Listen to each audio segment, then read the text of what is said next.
एक लंबे समय पहले एक गांव में बलराम और गीता नामक पति पत्नी रहते थे। बलराम नारियल पानी बेचता था। वो बहुत ईमानदार आदमी था, मगर अगर किसी और का व्यापार उसके व्यापार से अच्छा चलता तो वो बहुत निराश होता था और कुछ भी करके उनके व्यापार को अच्छा चलने से रोकता था। एक दिन बलराम नारियल को लेके आने के लिए नारियल के पेड़ के पास जाता है। वहाँ उन पेड़ों के मालिक को देख कहता है, नमस्कार साहब, नारियल लेने आया हूँ। हाँ, तुम तो आते रहते हो, जितने चाहिए लेके जाओ। और ऐसे एक बंडी पे नारियल को लेके जाता है। बलराम को नारियल लेके जाना वहीं एक नारियल पेड़ पे बैठी एक भूत देखती है। कौन है ये आदमी? हमेशा नारियल लेके जाता है। आज मेरे निवास के पेड़ से भी नारियल लेके गया है। मुझे ये जानना है कि वो इन नारियल के साथ करता क्या है। और ऐसे उसकी बंडी पे चढ़ के उसके साथ जाती है, मगर बलराम को वो दिखाई नहीं देती है। वो उस नारियल की बंडी को एक जगह पे रोक के उन्हें बेचने लगता है। उसके पास बहुत लोग आके नारियल पानी खरीद के पीते हैं। आइए साहब आइए, मीठा पानी वाला नारियल है, साधारण के हैं और राजस्थान के भी। साधारण वाले 20 रुपए के और राजस्थान वाले 30 रुपए के, और एक बोतल होगा 60 रुपए का। ऐसे जोर जोर से चिल्लाने पर उधर से गुजरते हुए लोग सुन के उसके यहाँ नारियल पानी पीने आते थे।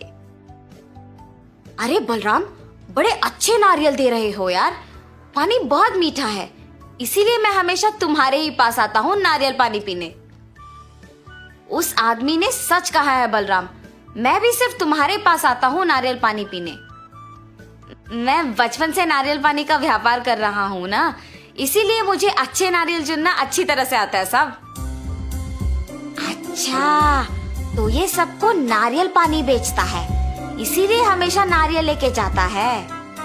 इन सबकी बातें सुनकर मुझे भी नारियल पानी पीने का मन कर रहा है।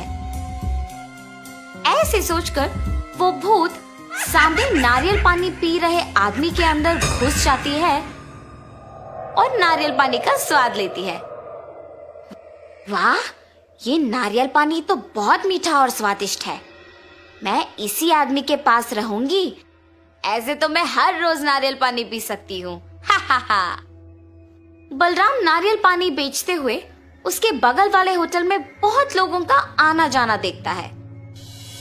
मैं अपने व्यापार में मग्न होके इस होटल को देख भी नहीं पाया। लगता है कि व्यापार तो बहुत अच्छा चल रहा है। कल से इसका काम तमाम करना ही मेरा काम है, तब तक मुझे शांति नहीं मिलेगी। अगले दिन होटल से एक आदमी बाहर आके नारियल पानी पीने बलराम के पास आता है। आप वहाँ पकौड़ी खा के आ रहे हैं? हाँ, वो बहुत अच्छे पकौड़ी बनाता है, मगर वो स्वच्छता से नहीं बनाता है, और इतना ही नहीं, पुराना आटा इस्तेमाल करता है साहब, इसीलिए कोई भी उसके होटल नहीं जाता है। हाँ, ऐसा है क्या? आइंदा मैं कभी उसके होटल नहीं जाऊंगा। हाँ, अब मुझे अच्छा लग रहा है। ऐसे जो भी उसके पास आता था उसे ऐसी झूठी बातें बोलकर उस होटल को जाने से रोकता था। अरे ये क्या, अचानक लोग मेरे होटल को आना बंद कर दिए। ऐसे सोचकर वो होटल मालिक दुखी होता है। ये सब बलराम की बंडी पे बैठे भूत देखती है। इस आदमी के वजह से उस होटल को कोई नहीं जा रहा है, और अब उस होटल का मालिक दुखी है। उसके बगल वाले आदमी के व्यापार को अच्छा जाते हुए देख ईर्ष्या से किसी को उस होटल जाने नहीं दे रहा है। ये मनुष्य सारे शायद ऐसे ही करते हैं। ये तो अच्छा हुआ कि मैं मनुष्य नहीं हूँ, लेकिन मुझे उसे उसकी गलती का एहसास दिलाना होगा। ऐसे सोच में पड़ जाती है। इतने में एक औरत नारियल पानी पीने वहाँ आती है। बाबू, एक नारियल दो मुझे। जी मैडम। और एक नारियल को काट के देता है, और वो औरत नारियल पानी पीती है।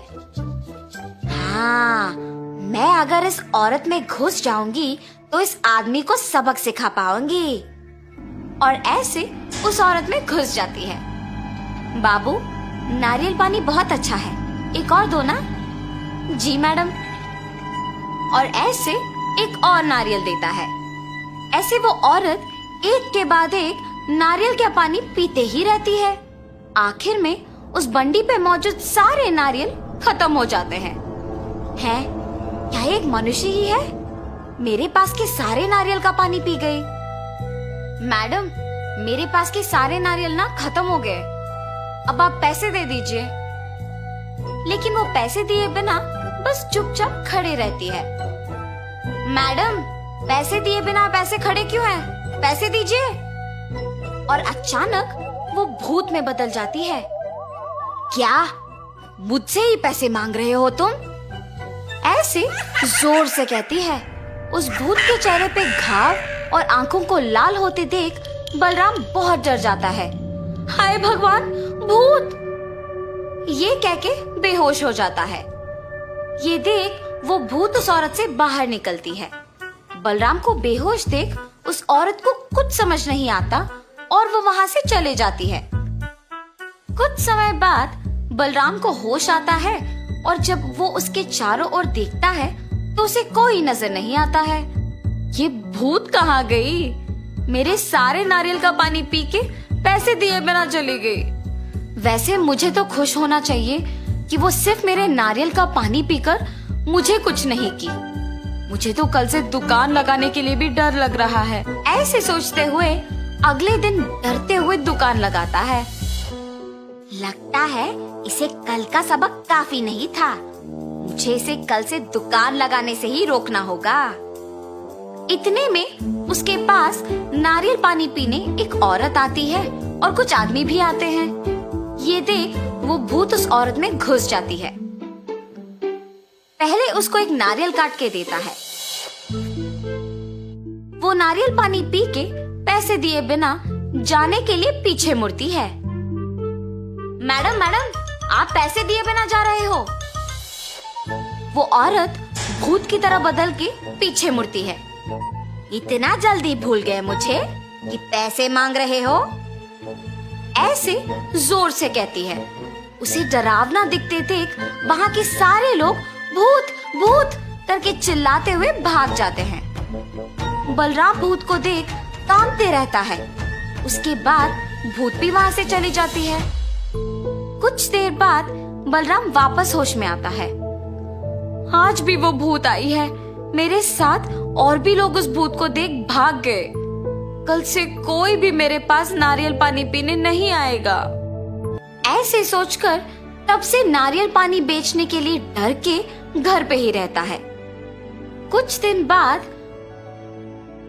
उसके बगल वाले होटल का मालिक बलराम का ना आना देख सभी की बातें सुनकर उसके घर जाता है। बलराम, बलराम, तुम यहाँ क्यों आए? मुझे पता है कि तुम्हारे साथ क्या हुआ। तुम निडर कल से आके वापस अपना दुकान लगाओ। तुम बहुत अच्छे हो। सबकी बातें सुनकर मुझे प्रोत्साहित करने आए हो। लेकिन मैंने क्या किया? तुम्हारे व्यापार को अच्छा चलते हुए देख ईर्ष्या से तुम्हारे व्यापार को नष्ट करने का प्रयत्न किया। मुझे माफ करो। जो कुछ भी हुआ उसे भूल जाओ। मेरा व्यापार अब अच्छा ही चल रहा है।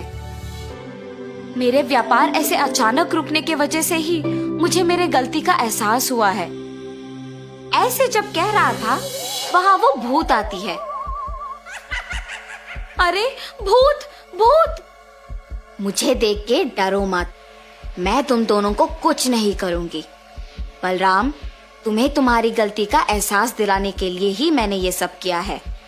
अब जो तुम सुधर गए हो, मैं खुश हूँ। अब मैं तुम्हारे पास नहीं आऊंगी। मैं अपने निवास की जगह चली जाऊंगी। ऐसे कह के वो भूत चली जाती है। अब से तुम नारियल का पानी बेचने आ जाओ। ऐसे कह के वो होटल का मालिक भी वहां से चला जाता है। तब से बलराम सबसे अच्छे से पेश आके बाकी लोगों के व्यापार से दूर रहते हुए उसके खुद के व्यापार पे दृष्टि लगा के मेहनत से काम करता है। उससे उसका व्यापार कुछ ही दिनों में विकास पाती है और वो एक बड़ा दुकान लगा के नारियल बेचते हुए अपने परिवार के साथ खुशी से रहता है। तो इस कहानी का नैतिक क्या है? दूसरों की सफलता देख ईर्ष्या से उनका काम बिगाड़ना हमें हमारे काम को दृष्टि से नहीं करने देता है और वो हमें नष्ट कर देता है। इसीलिए अपना काम ढंग से करो और दूसरों के काम में दखल अंदाजी मत करो।